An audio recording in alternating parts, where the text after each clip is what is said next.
the galaxy thought Earth was finished. For years, the Galactic Council had warned humanity to bow down or be erased. They had crushed other young species before, and they believed humans would be no different. Across the stars, the Council's fleets moved like a storm, swallowing planets, breaking empires, burning worlds to ash. And now they came for Earth, the last free world of mankind. Billions of humans looked to the skies and saw only fear. Alien warships filled the black heavens above, so many that their shadows darkened the Earth's surface. Cities were already burning from earlier raids. The Council's fleets had tested Earth's defenses, tearing apart orbital stations and silencing colonies on Mars and Europa. Humanity's fleets had fought bravely, but against millions of alien warships, they were like candles in a hurricane. Still, Earth had not surrendered. Even when the Council broadcasted across the galaxy, demanding that humanity kneel, the leaders of Earth sent no reply. Silence was their answer. Yet behind that silence was a secret. Something ancient and hidden. Something whispered in fear and hope alike. The White Dragon. Most of the galaxy thought it was only a myth, a story humans told themselves to survive despair. A final weapon, they said, built in shadows, buried deep where no enemy could find it. A weapon so terrible, it could change the fate of the stars. The Council laughed at such stories. They had faced human tricks before, guns, ships, and defiance. Nothing had stopped them. But the humans believed. And belief gave them strength. On Earth's surface, soldiers marched across ruined cities. Families carried the wounded through streets lit by fire and smoke. Yet in their eyes there was not only fear, but defiance. They whispered to one another, "The dragon will rise. Just wait. Just hold on." The Galactic Council did not understand this strange human faith. To them, the humans were already defeated. Their armies broken, their fleets scattered. All that was left was to strike the final blow. So the Council gathered their largest fleet in history. Tens of thousands of dreadnoughts, carriers, and cruisers appeared in Earth's orbit, stretching across the void like a metal sea. Never before had so much firepower been aimed at a single world. To the Council, it was a show of dominance, a warning to all other species who might dare resist them. To humanity, it was the end of everything, or the beginning of something greater. In the war rooms beneath Earth's surface, human commanders watched the skies with grim faces. Generals, admirals, and presidents stood before giant screens, showing enemy fleets closing in. Some wanted to surrender, to save what was left of the people.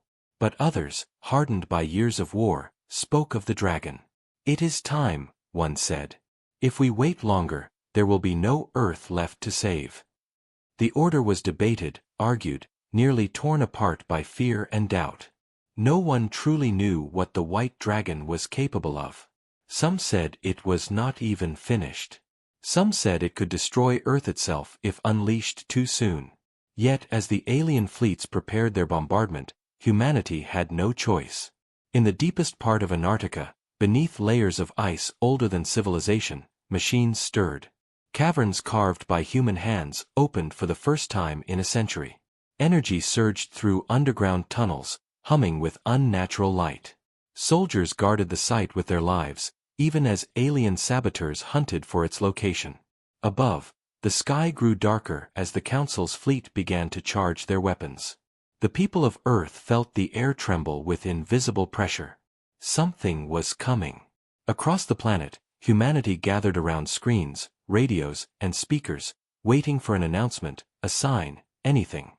And then, in a voice broadcast to every human ear, a single message was spoken: "The White Dragon is awakening." Silence followed. And then the ground began to shake.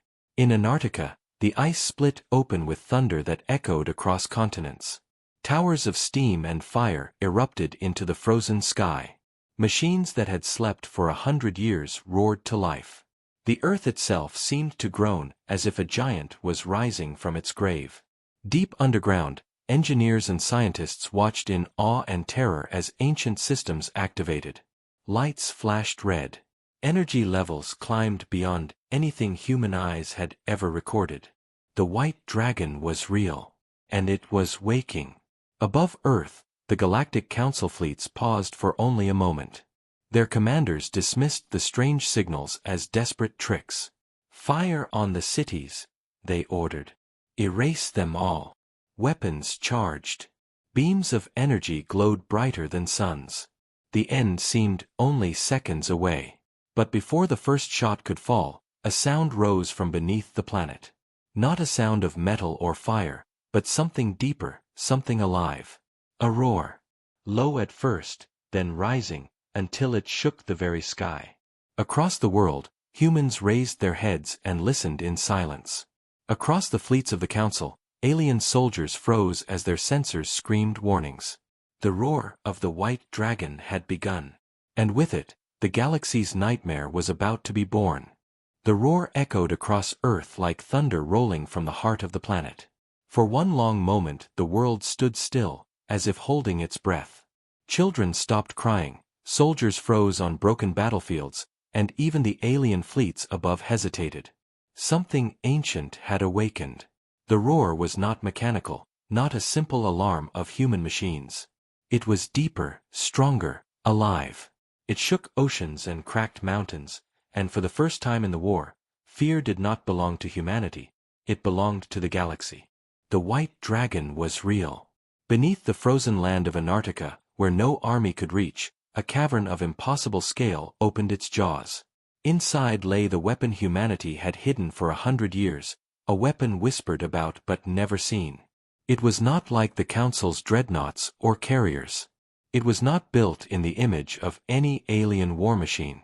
It was something else, something born from human desperation and human genius. Its body was a fortress of white alloy, scales of shining metal carved with strange patterns that glowed like starlight. Wings of crystal and steel unfolded, stretching wide enough to cover cities. Its eyes burned with pale fire, not lights, but orbs of living energy. Some said it was machine. Others swore it was alive. Perhaps it was both. The white dragon had been built in silence by generations of scientists, hidden from spies, buried beneath endless ice. No records existed in public archives. No leader outside Earth had ever heard the full truth. To most of the galaxy, it was only a human myth, a fairy tale told to children hiding in shelters. But now the myth was awake, and the galaxy would learn the cost of ignoring it. Deep inside the control chambers, engineers worked frantically to guide its awakening. Energy surged through conduits thicker than skyscrapers. Readings spiked beyond every known scale. Voices shouted warnings. Stabilize the core. Keep the heart under control. The heart. That was the name humans had given to the dragon's power source, a fusion of science and something stranger, something never fully explained. Rumors claimed the core was not entirely human-made, that a fragment of alien technology had been discovered long ago and fused into the dragon's body. Some even whispered it was not alien at all, but something older, something found buried on Earth itself. The truth was known only to a few, and they kept their silence. What mattered now was that the heart was alive, and it was hungry. Above the planet, the Council's fleets began to move again. Their hesitation ended, replaced by arrogance. Commanders dismissed the strange signals. A human machine cannot save them, one admiral barked. They play games to frighten us. Fire the bombardment. Yet when the first Council weapons powered up, they faltered. Systems glitched. Energy surges rippled through their ships. Sensors overloaded with static as if a storm had erupted across space itself. The White Dragon's awakening was interfering with their technology. Panic began to spread among the alien ranks. Reports came from across the fleets, weapons failing, navigation systems blind, shields flickering. Some ships even fired on each other by mistake, blinded by the energy waves rolling off Earth. And then the dragon moved. Slowly at first, like a mountain shifting after ages of sleep. Its wings unfurled, sending storms crashing across Antarctica. Entire glaciers shattered, oceans boiled, and lightning cracked the skies. When it finally rose from the ice, the world saw its true scale. The white dragon was larger than any human city, larger than the council's dreadnoughts. It blotted out the sun as it climbed into the sky, its wings unfolding like banners of war. People across the earth fell silent, staring at the screens that showed it. Tears filled their eyes. The myth was no longer a whisper. It was their salvation. In the council's command ships, fear turned to fury. "Destroy it," the admirals shouted. "Target the source and erase it." Thousands of alien warships adjusted their aim. Beams of plasma, missiles, and railguns roared toward Earth. The skies burned as death rained down. But the dragon opened its jaws. What came out was not fire, not plasma, not anything the galaxy had seen before. It was light, pure white light, brighter than a star. It lanced across space in a single sweep. Entire fleets vanished, erased in silence. No explosion, no wreckage, only empty space where thousands of ships had stood moments before. The Council's fleets broke. Terror spread faster than commands. Some captains fled, others froze, unable to process what had happened. A single breath from the dragon had done what no human fleet could do. And it was only beginning. Yet power always comes with a cost. Inside the control chambers, alarms screamed. The dragon's heart consumed energy at a monstrous rate. Entire cities on Earth went dark as their power grids were drained. Generators failed, lights died, factories collapsed into silence. Humanity was feeding the dragon every spark of power they had, and it was barely enough. The leaders of Earth knew the truth. The white dragon could fight, yes, but every roar, every blast, would bleed Earth dry. Still, what choice did they have? Without the dragon, Earth would be ash. With it, there was hope, even if that hope carried a terrible price. Across the galaxy, rumors spread like fire. The humans had unleashed something unstoppable. Some alien races trembled in fear, while others plotted to capture the dragon for themselves. The Council swore vengeance, vowing to throw everything they had at Earth until the weapon was crushed. But deep inside, even they began to wonder, had they awakened not a weapon, but a nightmare? As the dragon rose higher, wings blazing with white fire, humanity looked to the sky not with despair but with faith. The secret was out. The white dragon was real. And it was ready for war. When the white dragon opened its eyes, the stars themselves seemed to tremble. They were not eyes like a machine's sensors or cameras. They burned with living fire, pale white orbs that gazed through steel, through ships, through the void of space itself. Every soldier in the Council's fleet felt it. The instant those eyes opened, a cold terror struck their hearts, as if the dragon were looking directly at them, weighing their lives, judging them unworthy. On Earth, the people felt it too, but for them it was not fear. It was hope. After years of running, after years of burning cities and shattered colonies, humanity finally had a weapon that could look into the eyes of the galaxy and roar back. The dragon rose higher into the sky, wings spreading wide, each feathered blade of crystal and steel glowing brighter than lightning. Clouds swirled around its body. Storms erupted across the oceans as if the planet itself answered the call. Every second it rose, its shadow spread further, until entire continents were drowned in its silhouette. The Galactic Council's admirals tried to act quickly. Orders flew across the fleets, desperate commands to fire everything they had. Thousands of alien ships unleashed their fury. Plasma beams sliced through the sky, railgun rounds screamed through the void, missiles streaked down like falling stars. For a moment, the heavens above Earth became a storm of death. But the white dragon did not flee. It did not hide behind shields or armor. Instead, it opened its jaws and let out its first true roar. The sound was not only heard but felt. It rolled through space and through flesh, through steel and through bone. On Earth, windows shattered. Mountains shook. In orbit, alien ships cracked apart as if their very structures were torn by invisible claws. And then the light came. From the dragon's mouth burst a beam of pure white energy, brighter than suns, wider than mountains. It swept across the fleets in a single, merciless strike. Thousands of alien warships simply vanished, erased as though they had never existed. No fire, no wreckage, just silence, empty void where life and steel had stood. The council's admirals screamed in disbelief. Their fleets were not weak. They had crushed empires before, destroyed species without effort. But nothing in their history had prepared them for this. A single roar from the dragon had undone them. Still, the survivors fought on. Desperation drove them forward. More waves of ships surged, trying to overwhelm the dragon with sheer numbers. Bombardments fell like rain, tearing into Earth's defenses, striking at cities and bases. The dragon answered again. Another roar. Another sweep of light. Another thousands of ships gone in silence. The galaxy was watching. Across distant stars, species tuned into the Council's broadcasts, expecting to see Earth's destruction. Instead they saw the impossible. They saw the white dragon standing against the greatest fleet the galaxy had ever gathered. They saw fear in the Council's eyes. And they saw hope in humanity's. On Earth's surface, people cried as they watched the sky. Not in despair this time, but in awe.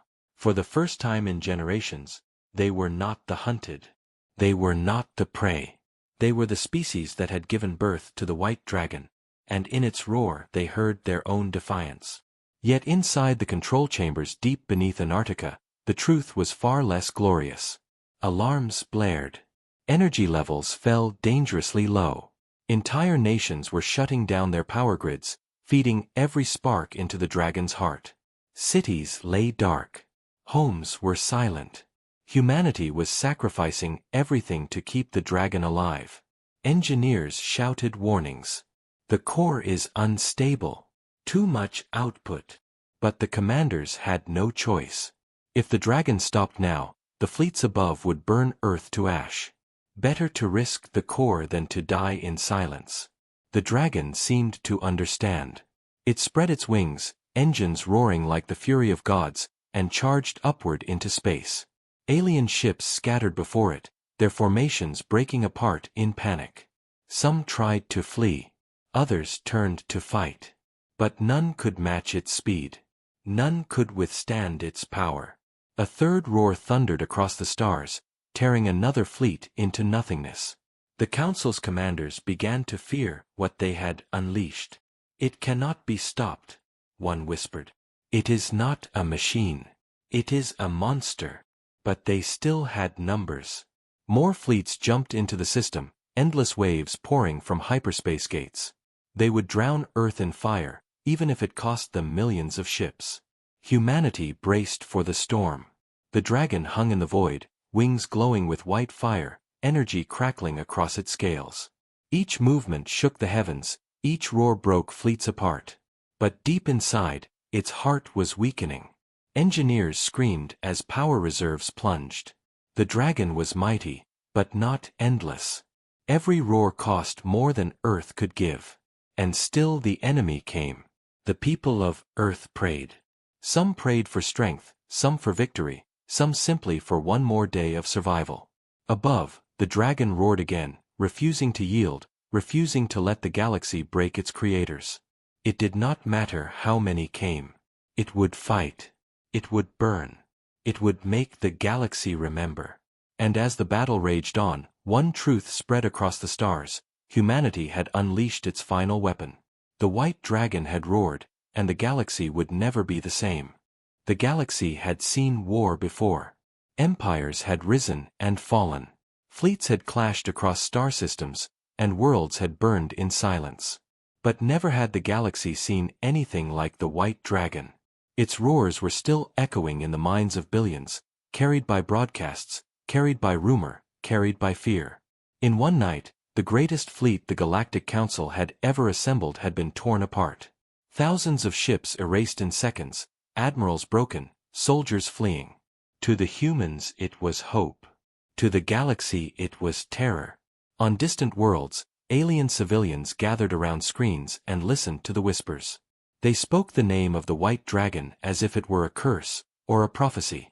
Some prayed it would never leave Earth. Others feared it would come for them next.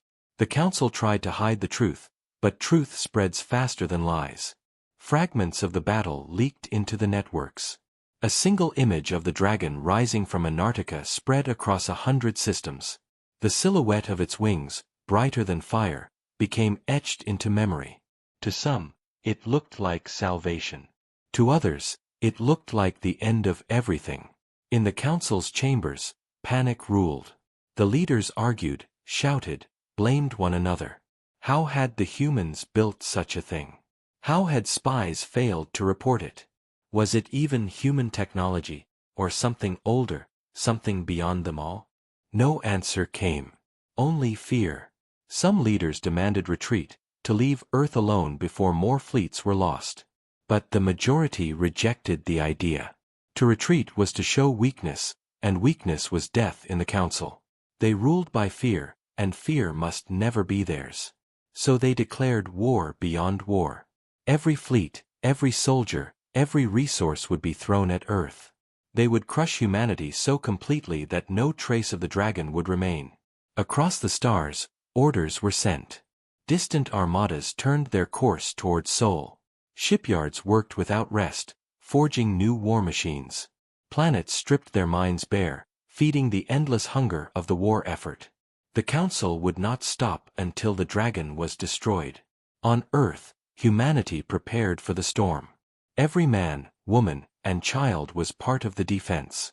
Cities already burned, but survivors dug in, building shelters, gathering weapons, waiting for the next assault. Factories that still had power shifted their purpose, building ammunition, drones, and armor.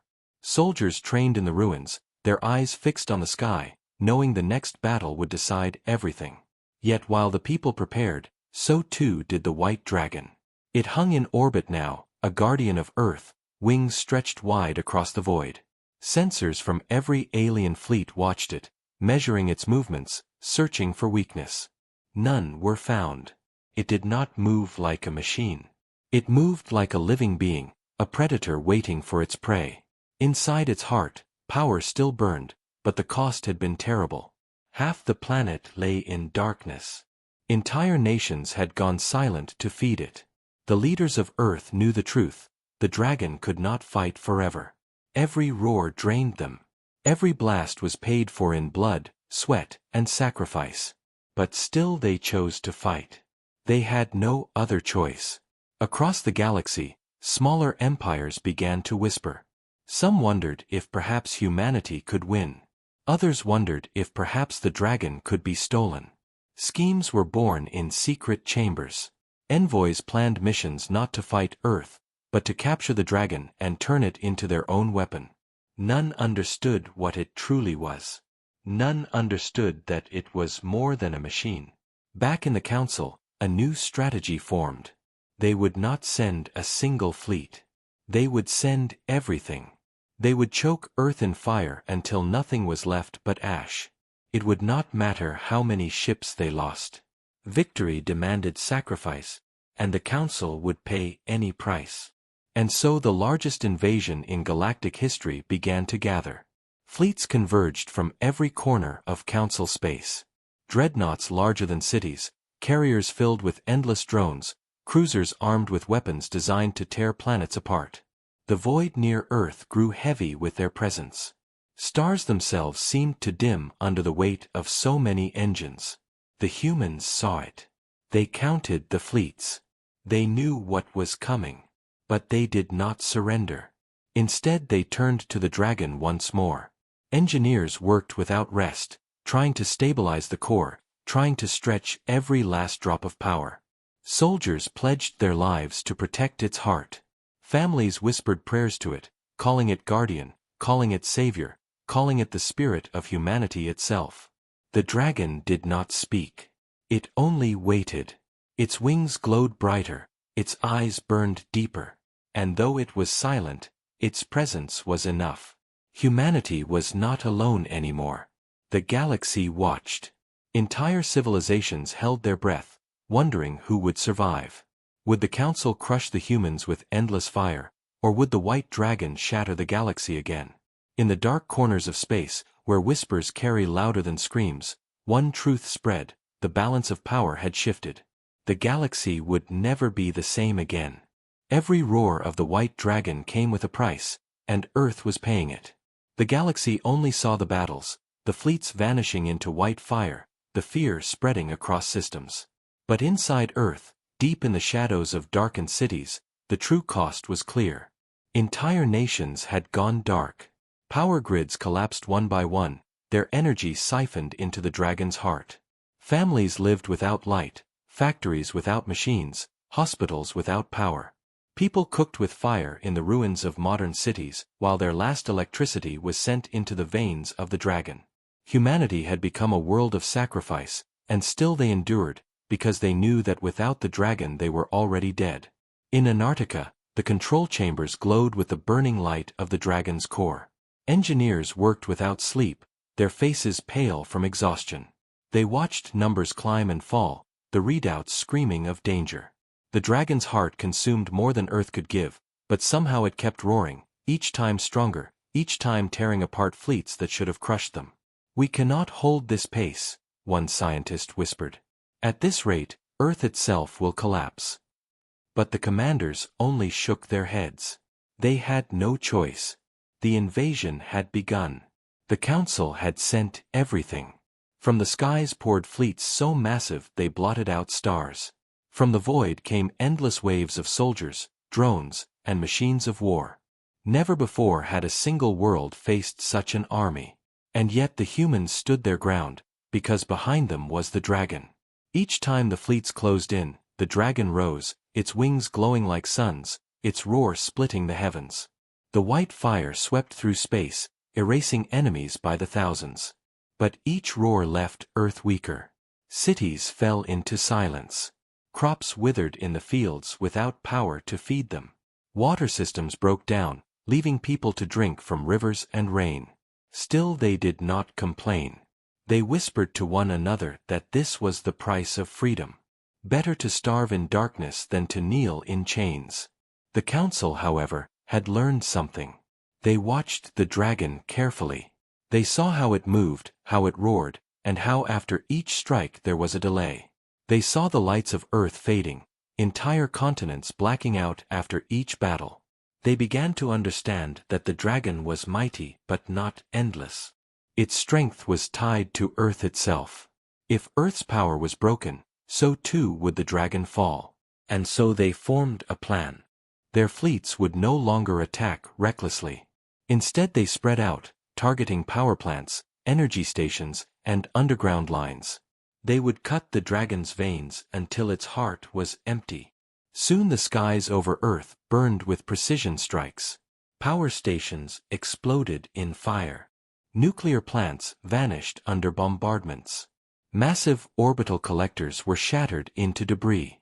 Every strike drained the dragon further, forcing Earth to sacrifice even more to keep it alive. Soldiers gave their lives to defend the last energy lines, dying in droves against endless alien drones. Families abandoned their homes to carry generators and fuel to secret stations. The entire planet became a battlefield where every spark of energy was worth more than gold. And still the dragon roared. Even weakened, it fought like no creature or machine ever had. When a fleet pushed too close, it struck, wiping them from existence. When troops landed on Earth's soil, its wings spread storms across the land, tearing apart entire divisions. But its movements grew slower. Its light dimmed.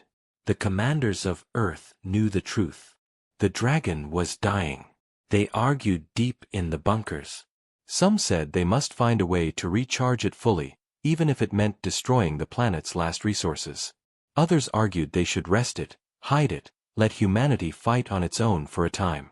But there was no time. The Council was pressing harder than ever. One more great fleet approached, larger than the first, armed with weapons designed to pierce even the dragon's armor. If the dragon did not rise again, Earth would fall. The people felt it too. They watched the skies, waiting for the roar that had saved them again and again. But hours passed, and the dragon remained silent, its wings folded, its eyes dim. Fear crept into their hearts. Had their guardian abandoned them? Or worse, had it died? Yet even in despair, they did not surrender. They lit fires in the ruins. They stood guard at broken walls. And they whispered prayers not to gods, but to the dragon itself. They prayed for one more roar. Deep inside its heart, the dragon stirred. It was not like a machine waiting for orders. It felt. It knew. It understood that humanity was bleeding itself dry to keep it alive. And in return, it gave what it could. Its wings glowed faintly. Its eyes flickered like dying stars. The engineers saw it, and hope returned. "It still lives," one shouted. "It is not done yet." But the council was ready. Their fleets gathered for the final strike, weapons charged, dreadnoughts prepared to burn Earth into dust. The trap was set. They would kill the dragon by killing its world. The galaxy held its breath as the invasion began. Humanity had no more to give. The dragon had no more to take. And yet the battle was not over. The price of power was high. But the final price had not yet been paid. Not all enemies came from the stars. Some came from within. As the white dragon struggled to stay alive, as Earth burned and bled to feed it, whispers of doubt grew stronger among humanity. The council had promised mercy to those who surrendered, and not all humans had the strength to resist temptation. In the shadows of ruined cities and darkened bunkers, a traitor's hand moved. He was a man of influence once, a leader who believed survival mattered more than freedom. To him, the dragon was not salvation but a curse, draining Earth of life for a hopeless war. And so he made contact with the enemy. The council welcomed him with open arms. Through secret transmissions, he sent them codes, maps, weaknesses. He promised them the one thing they wanted most, the location of the dragon's core. In return, he was promised safety, wealth, and power in the new order that would rise after Earth's fall. He told himself it was for humanity, but deep in his heart he knew it was for himself. While the traitor worked, the council prepared their firestorm. Their fleets had gathered in numbers greater than before, ships layered upon ships, a wall of metal and fire stretching across the void. Weapons charged with enough energy to burn Earth into ash. This was to be their final strike, one that would end the dragon and the humans in a single blow. Earth's leaders knew it was coming. They gathered in their bunkers, their voices tense, their eyes hollow from exhaustion. "We cannot stop them," one said. "The dragon is weak, the people are starving, and the fleets are endless." Another stood, slamming his fist on the table. "Then we fight until the last breath. Better to fall with defiance than kneel in chains." Their voices rose in argument, but all of it was meaningless without the dragon. And in its frozen chamber, the dragon lay silent. Its wings folded. Its eyes dim. Its heart burned low. Engineers begged it to rise, feeding it every last spark they could find, but still it rested, as if waiting. The traitor chose this moment to strike. He sent the final codes to the council, guiding them to a hidden tunnel that led toward the dragon's heart. He thought his betrayal unseen. But betrayal has a way of echoing louder than loyalty. A soldier, young and scarred from battles in the ruins, caught him in the act. The two fought in the shadows, blades drawn in silence. The traitor begged, swearing that humanity was doomed, that the dragon would kill them all even if it won. But the soldier did not listen. He ended the traitor's life before the signal could fully send, yet not fast enough to stop a fragment of the message. It reached the council, and they struck with fury. The skies above Earth exploded as the firestorm began. Dreadnoughts unleashed rivers of plasma. Carriers vomited drones by the millions. Beams brighter than suns carved through the atmosphere, burning cities into molten craters. Earth shook. Oceans boiled. Mountains cracked. Humanity screamed as their world was torn apart. The dragon opened its eyes. At last, it rose again, wings blazing, light spilling from its body like fire from the dawn. With a roar that split the heavens, it leapt into the storm. Beams of white fire clashed against rivers of plasma. Drones swarmed it, covering its body like locusts, exploding against its scales. It tore them apart with claws of light, ripped fleets into silence, and shattered dreadnoughts with single strikes. But the council had learned. Their weapons were stronger now, sharper, designed for one purpose: to kill the dragon. Each strike left scars across its body. Each blast dimmed its glow. The dragon fought like a god of war, but even gods bleed when the world turns against them. On Earth, humanity watched the battle with hearts breaking. Their guardian burned in the sky, and still the fleets pressed on. For every 1,000 ships destroyed, another 1,000 took their place. Fire fell upon the world in endless rain. The control chambers filled with smoke and alarms. "The core is collapsing," engineers screamed. "If it pushes further, it will tear itself apart." The commanders faced the truth. To win this battle, the dragon might have to destroy itself. And yet the dragon did not falter. It knew no surrender. It fought, even as the skies filled with fire, even as the world beneath cracked apart. The firestorm raged on, and the galaxy trembled.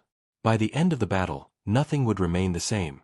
Neither Earth, nor the Council, nor the White Dragon itself.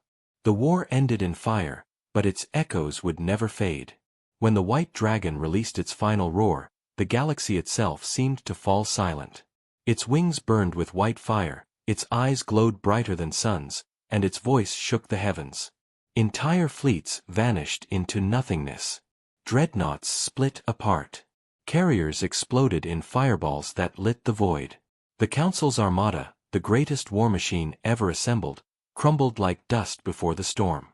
But the victory came at a terrible cost. The dragon's heart, already strained to breaking, shattered with its last roar. Energy surged through its body like a flood, tearing at its core. The engineers screamed as their instruments failed, as their readings spiked into chaos. On Earth, power grids collapsed once and for all.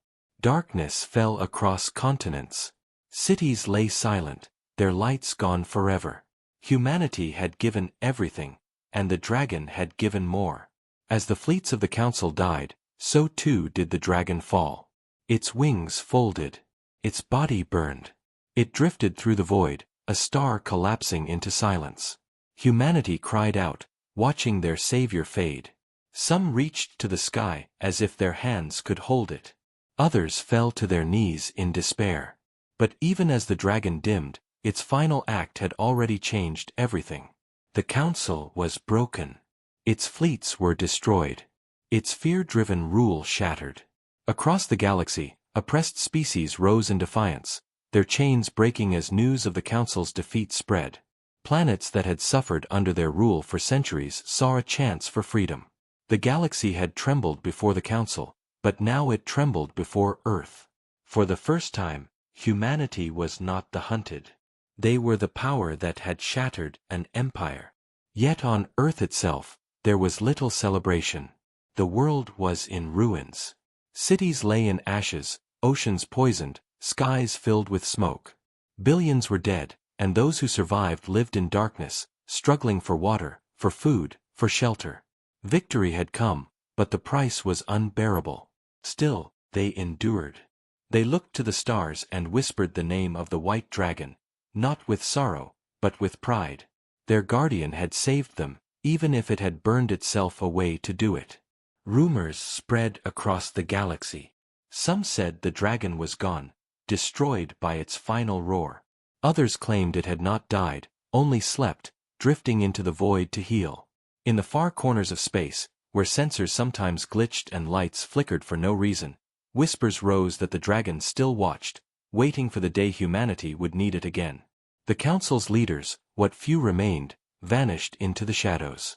Their power was broken, their fleets scattered, their authority gone. Without their fear to bind the galaxy, chaos spread. New empires rose.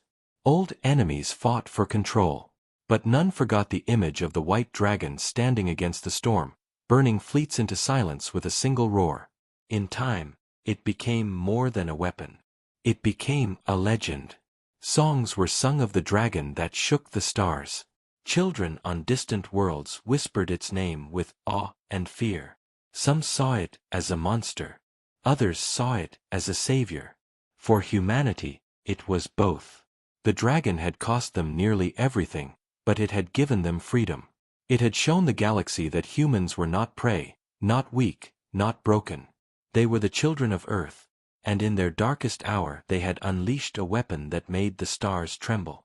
Generations later, when historians spoke of the war, they argued about what the white dragon truly was. Was it a machine built from human genius, or a living creature born of something older? Was its heart human-made, or something alien fused with Earth's destiny? No one agreed. But all agreed on one truth: the galaxy never recovered. The balance of power was shattered forever. The council was gone, but its ashes gave birth to something new, a galaxy where humanity stood tall, feared and respected. And whenever new empires rose, whenever new enemies threatened, they always remembered the roar. The roar that silenced fleets. The roar that ended the council. The roar of the white dragon. On Earth, survivors built memorials.